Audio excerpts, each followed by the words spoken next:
Good afternoon and welcome to Discernment Radio. I'm your host, Danielle Pailly. And I'm your host, Cindy Riednauer. We are Discernment Radio, people and topics to enhance your life. So years ago, I remember taking a lot of courses, and it was mostly all women. So have you seen that change, or is that still the case? Well, I taught a class the other night, Wednesday night, and there was one man there, and I said, do you know, to the guy, that this is the best way to meet women? That you'll I said, if word gets out that taking self-improvement classes is the way to meet women, I think I would have a whole lot of more men here. But it's true. But the thing is, I always have my token man there. And then it's just like there's always one man. And then late in the last year or two, there's been 2 or 3, or sometimes there's a third of men in the class. Like, wow. Yeah. So can you share with us one of your success stories? I'm sure you've got many, but if there's one that really stands out for you. Oh, well, I was just thinking about this one gal that she came in and she was having chest pains and she was pretty sure she was having a heart attack. Of course, she comes to me first. And I just started talking to her about some of the anxieties that she had in her life. And you could see the color coming back into her face. And when she left, all the chest pains were completely gone. And she was in a whole new state of awareness, like she knew exactly what she needed to do. And it's just, I love that. It's awesome. And it's like miracles because you're actually taking people out of this fear state and helping them move into a place of acceptance and love and expansion. So that's a kind of thing that happens a lot. But I'd have to say that just about anybody that deals with me for any period of time completely transforms. Yeah. And what I mean by that is they start seeing themselves with new eyes and they begin to really listen to their intuition. And they begin to expand in different ways. I mean, I had a gal last night and she's what I would call kind of an angry person. But she's even in two or 3 sessions, she's dropped so much of that and she's become much more willing to see possibilities. And then she actually admitted that what she really wants more than anything is family. So we actually started talking about what that would look like for her. And I just saw this whole openness happen, where she really began to see that she could have that. So she's on a whole new path. And it's really amazing because she was in so much pain when she started that she was really eager to work. And I'm seeing just in about 3 or 4 sessions how she's completely transforming herself. Her work has changed. Her relationship with her boss has changed. And she's just open to greater possibilities on how to get there. So those are the kinds of things that happen regularly.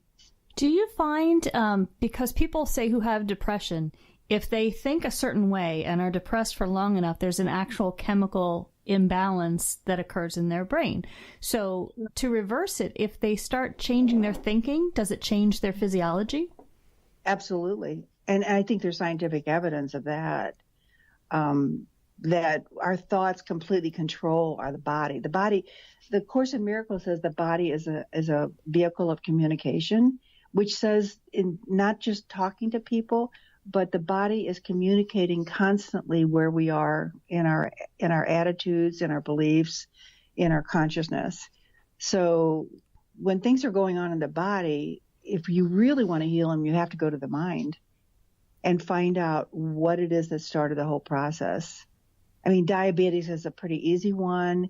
Your pancreas is not working well. If you look at the sweetness in your life, and how you're allowing sweetness to be in your life, most people that have diabetes will trace it right back to they've just cut off the sweetness in their life. They're not having fun. They're not looking for ways to treat themselves. And I don't mean with just food. I mean like have an adventure, try something new, laugh more. And so, those are things that we can actually see pretty readily. But you can look at just about any illness or dis-ease, and it's not that hard to just trace it back and go, when did I start, coughing? And oftentimes it's like, there's something I really want to say, but I'm not saying it. And something I'm really mad about, but I'm not going to say what it is. So anyway, it's not that hard. But yeah, the body completely is a reflection of the mind. And when we change our thinking, we change our whole body chemistry. You hear about people who had cancer and then something, it was almost like a catalyst for them. And they realized that they were in the wrong relationship, or they were really mad about something, and they started really addressing those things. And not only did they, release the cancer, and I'm not saying the chemotherapy didn't help or any of that, but I am saying they made some adjustment on the inner that also affected the outer. They were able to move beyond cancer. So, yeah, I think there's always something that we need to look at. If the body is showing us something, whether it's depression or dis-ease, we need to look at, how are we living life? Are we living it to the fullest? Are we having a good time?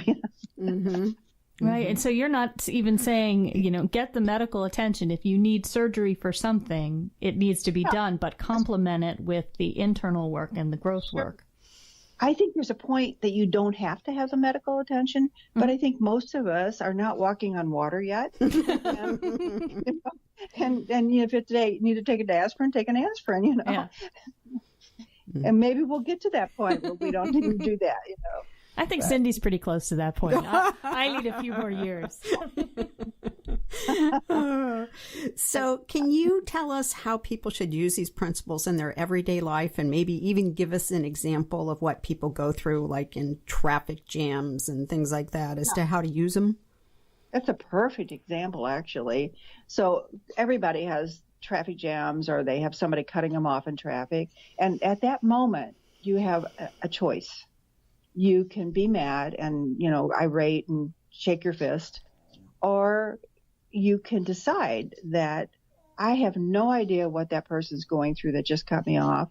I have no idea why this traffic jam has to be there right now, but it's okay because I'm going to choose love. And so what that means is that I'm going to stay in my state of peace no matter what. Whether that means now I'm going to turn on some nice music, or I'm going to call a friend, or I'm just going to be peaceful. I'm going to choose that. And when we choose that, our body chemistry stays relaxed, but also we quit resisting what's happening. And when we stop resisting, then things begin to flow again. So that is an absolute principle. Non-resistance allows flow. So we look at whatever's going on in our life. So we're at a meeting and it's boring or something. And so at that point, we can decide there's a way for me to just be at peace in this boring meeting. And when we get to that point of non-resistance, that's when things begin to break up. So we might find that this person across from me needs a smile, or maybe I could just send love to the people in this room. There's a reason I'm here. And if you ask for what is that higher purpose that I'm here, then you'll get it. Like maybe the traffic jam is keeping you from an accident up ahead. That's a story I always tell myself. I always say I'm stuck here because I'm being protected from something. Whether it's true or not, that's a story I always tell myself. Me too. Yeah. Or maybe this is the 10 minutes I needed to give my sister the call that I've been needing to call her with, maybe I need those 10 minutes for that. I don't know. I just feel like there's always something amazing that can happen if we let ourselves open to it. Do you believe that people, even if they don't consciously, like if you're in a meeting, and I've done this where people are stressed out and I'm just trying to send them love, do you believe that it affects them even if they don't consciously recognize it? Well, it affects them to the degree that they'll let it, because we all know people who live in oh, I have this knee pain and then my stomach hurts and I have a headache, and they love it, and that's their identity, and you will never take it away from them. So when we think of some other celebrities who do similar work, like Wayne Dyer or Louise Hay, how is your instruction different? I'm very intuitive. And when I'm sitting with somebody, even if I'm in a class, I connect with them on an intuitive level. And in some ways, I kind of like read their mind. And so it allows me to get to where we need to get to faster. Because if we're off track and we're just not talking about something that matters, I can move us to a place where we're on track. Mm-hmm. So I think that's a huge advantage that I have. And I tell people we'll get there faster because I have that ability to just push aside the stuff that doesn't matter and move toward the stuff that does. You know, it's like an energy thing. We just connect and can help them move. So I think that's the difference for me is, you know. I liked in your video when you had said, well, I'm an intuitive. That's what qualifies me to do this work. Because so often people are like, oh, well, I trained with this shaman in this place. And, you know, and it has to be a certain status symbol, not that this is who I am. If it works, you know, come see me. If it doesn't, have a good life. Yeah. Exactly. That's exactly my philosophy. But I've also had a lot of training and a lot of education. So, you know, I went into a very intense metaphysical study for 5 years. And then after, I mean, I have never stopped training, to tell you the truth. I mean, I love learning new things. So I'm on, you know, YouTube. I listen to Eckhart Tolle. I mean, actually, I think I'm sort of the female version of Wayne Dyer, to tell you the truth, with more intuition.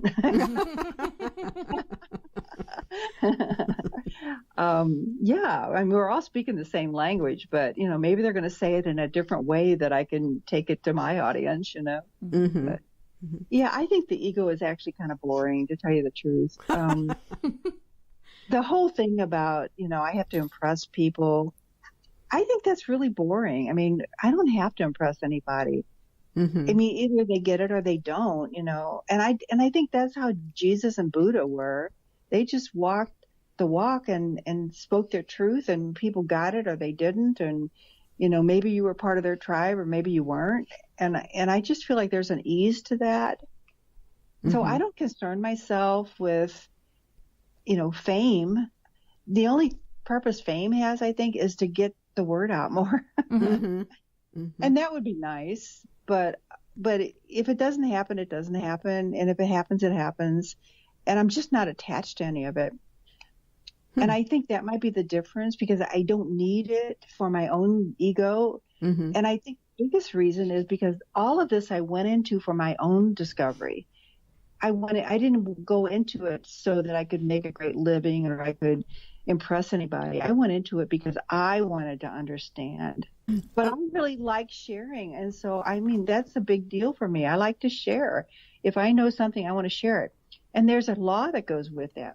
If you receive and you don't give out, you get all plugged up.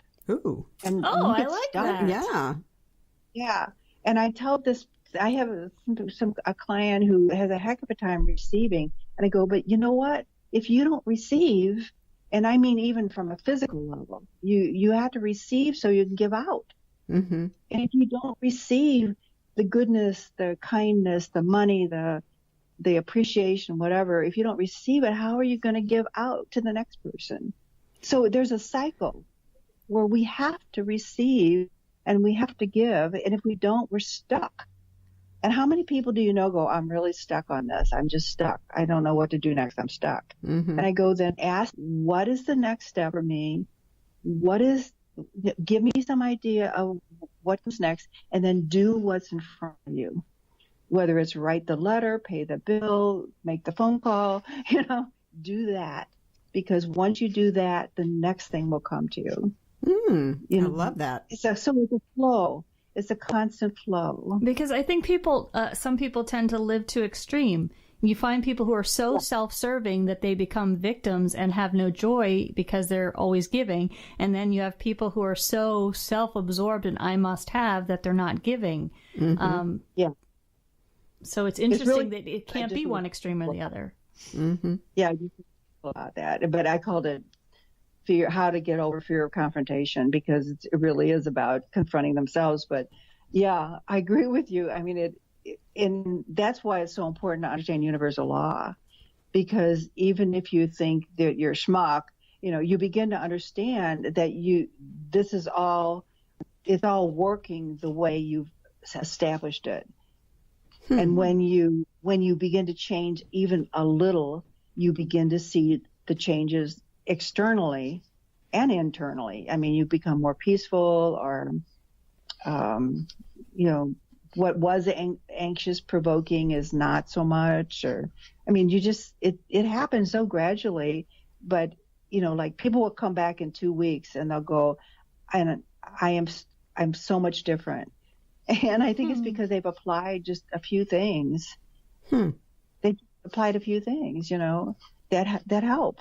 They changed their mind on one thing, So that leads us into the next question, and that's on your YouTube videos. One of the things you talk about is choosing to live in higher energy versus lower energy. So could you explain a little bit more? Yeah. Yes. Living in high energy is as simple as living in love. Because there's only two energies. I mean, there's actually only one energy, but we can look at it from the point of view of love, or we can look at it from the point of view of fear. So I can be afraid of everything, afraid of meeting the people. I can be afraid of taking the trip or paying the bill or whatever.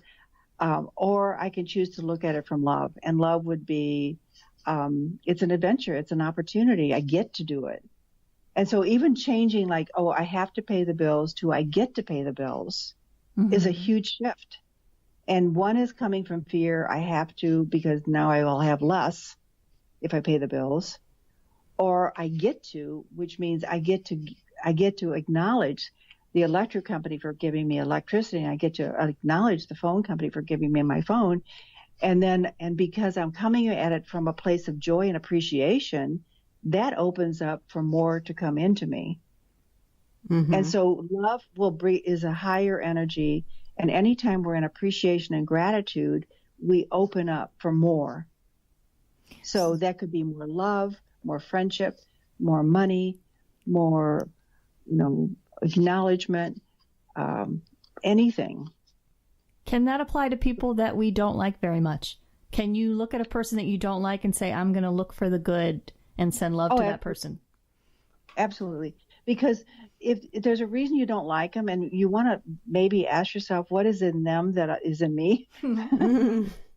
If people who are totally in accepting themselves don't have that issue of not liking people, they just don't, because they've accepted themselves. And so they don't see all these flaws in other people. For me, if I see somebody, in trouble, or I see them, maybe in an ego state, I'll recognize that they're wounded. They're basically wounded people. And so I look at them from that point of view as they're wounded in some way, that they want to behave that way. And so it allows me to be a lot more compassionate. Now that doesn't mean I'm going to have lunch with them, right? But I can see them with more compassion. Yeah. I'm not going to hang out with them, and but I understand that they're wounded, and they just maybe they haven't done anything about it yet. So that's the truth. It is. It is. So a slight change of gear. I know that you're a big believer in meditation. What do you see as the most important aspect of a meditation practice? Well, first of all, I mean, it puts you in a different state of consciousness. And if you meditate correctly, and that is not that hard, actually, it's just giving yourself space and time to be quiet, you actually can connect with that inner self, the intuitive self, the presence of God within you. That is the most important thing you could do in your life. having that is way more important than having a mansion or $1 million or going around the world or whatever. There's nothing in the physical world that can compare to the joy, the peace, the calmness, the love that you have inside of you, but you have to go to it. So I think of it as like, if you think of the chaos of the world, you get jittery, but if you think about the way the wind blows through the trees, there's a calmness, and what we want to do is move into that calmness, because then the mind is on alert. Then whatever it is that we need can show up. But as long as we're in frantic, chaotic energy, most often just out in the world, going for the next new car or the next new experience or the next something else to fill the void, we'll never ever be happy because you can't fill the void that way. And meditation is the way you can fill the void within you. You can fill it with the spirit of love that resides within you. Once you notice it, once you're familiar with it, you can have it in any situation. Any situation. Your boss is reaming you out. You can be in total peace because he's having a bad day, she's having a bad day. And whatever it is that you need to sort through all that will come to you. And most likely they'll even come later and say, I'm sorry, because you did not let yourself go to them and mirror their own, craziness or anxiety or whatever it is they're going through. You train yourself to be there. You train yourself to stay at that high level. But it's training because we've been trained the other way in the world. Right? All you have to do is turn on the news. Right. You're a coward or pushover if you don't react. So people hyper react now sometimes. Well, and whatever. I just look at them and go, okay, if that's what you want, I won't be joining you on that, by the way. I won't participate, but feel free, So with all the things going on in the world today, we are constantly being combated by a lot of negative information. So how do you deal with that in your life and try and stay in that place of love? I ignore it. Okay. There's this little story about this master. And but first of all, there's these people, this is a Chinese story. And they were all in front of this little shop, and there was this horse there that was tied up in front of the shop. And the people couldn't get into the shop because the horse kept kicking them. And so they're like, well, we don't know what to do, but the master's going to be here soon and he'll know what to do. And so in a little bit, the master turns the corner of the street and then he sees all this ruckus, in front of the shop and the horse that's kicking people. And he turns around and goes down a different street. That's what I do. It's like, oh, I'm not going to go there. Because people react to the craziest stuff, you see people getting so upset, like in traffic or whatever. It's like, you're not going to change anything, and all you're doing is raising your blood pressure. I see it on social media all the time where people, I don't know why they think they can have a healthy debate when they're each behind a computer typing without seeing physical, movements and facial expressions. And you see things escalate in an insane way. If I see it on my feed, I'm just like, okay, I'm going to delete that thread and go about the rest of my day. People, I guess, don't know how to manage that, what you're going to let in and what you're not going to let in. Well, they're venting, they're venting too. And whatever's real in their life is different from what's real in your life. So, but we're responsible for that. If I make all the chaos in the world my reality, then I can't be shocked if I'm a nervous wreck. I choose not to, because whatever is the news today, tomorrow is going to be superseded by something else. But most people do. They're offended by a lot of stuff. Yes. And I'm just not interested in being offended, to tell you the truth. It just doesn't do anything for me that I want. So I just choose not to. And the other thing that's beautiful that is kind of easy, but people don't get it, is that when everybody talks about themselves, so if they're talking about you wore the wrong clothes and you don't look good in that or whatever, that's their perspective. That doesn't have anything to do with you. Mm-hmm. Mm-hmm. And so by being offended with it, it's like all you're doing is endorsing whatever they're going through. Mm-hmm. That reminds me of the quote, "Your opinion of me is none of my business." I like that. It's so true. It's like you're just coming from your space. It has nothing to do with me. So how can people find you and more about your work? Do you have a website or a best way to reach you? Yes, my website is spiritualtransformation.com. Jean, we kept you far too long today, but thank you so much Yes, for thank your you. time and your wisdom. We greatly appreciate it. Thank you so much. Thank you for listening to Discernment Radio. If you like the show, please click to follow.